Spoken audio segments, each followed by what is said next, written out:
Good games that are made for kids can also be enjoyable for adults too, and that's the key, isn't it? The parents are willing to play it with their spawn without wanting to blow their brains out. Minecraft Dungeons, on the other hand, really doesn't suit either demographic. It's a simple setup. There's an outcast who found a magic MacGuffin and is now using his newfound power to take over the land, and it's up to you to stop him. So off you go on an adventure with only 9 stages that can take about 4 to 5 hours to finish. There are unlockable harder difficulties after completion which give you better gear, but the game is pretty bad anyway, so you won't want to replay it again. The combat itself is simple, basic attack on one button and ranged on the other, with skills on the face buttons as well as a handy dodge roll. It's quite spammy though. It's far too easy to just go through a level using only your bow and annihilating everything from a distance, because melee is a surefire way to immediately die, which I will go into later. The level up system is weird. Each level you get an enhancement point which you can assign to your weapons or armor, giving you perks like extra fire damage, etc. Problem is, once you get new gear, it's useless, so you have to scrap the old gear to get the points back. So every time you get a new piece, you have to equip it, scrap the old one, and then reassign the enhancement points on the new one.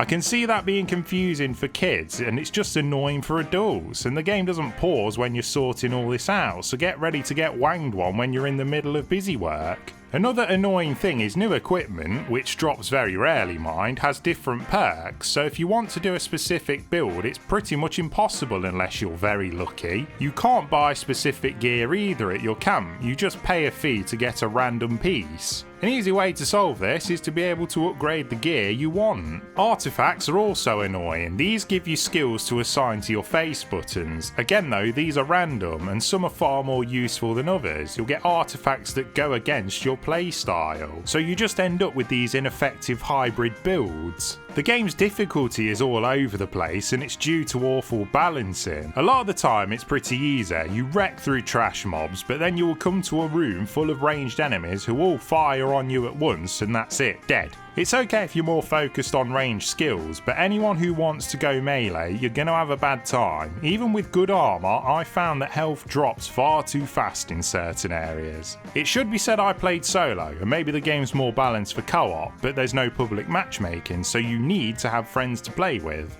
The enemies just aren't fun to fight, they seem to be there to annoy you more than anything. Enemies that spam knockbacks, ranged enemies that run away when you get near them, those enchanters can get in the sea. And the redstone golems, it seems they were designed by someone who enjoys the tears of children. The combat as well doesn't have any feel to it. When I whack an enemy, there's no sense of impact and it gets repetitive pretty quick because there are so few skills and weapons. The bosses are also rather imbalanced. Some are a cakewalk, others spam so many projectiles and enemies at you it's hard to keep up when playing solo. The enemy variety isn't very wide either, and there's no Minecraft elements in the game besides the visual aesthetic. Obviously that aesthetic still looks nice, Minecraft's style will always be timeless, but the animations look primitive, which is fine in Minecraft itself, but in an action RPG I expect a lot better. You can download Path of Exile for free or buy Diablo 3, Torchlight 1 and 2, as well as many other games for cheaper that have far more content and better balance than this. There's also DLC in the game day one and promise of DLC levels in the future, which should really be free because the game is so short. Minecraft Dungeons, more like Shitecraft Dungeons. Oh,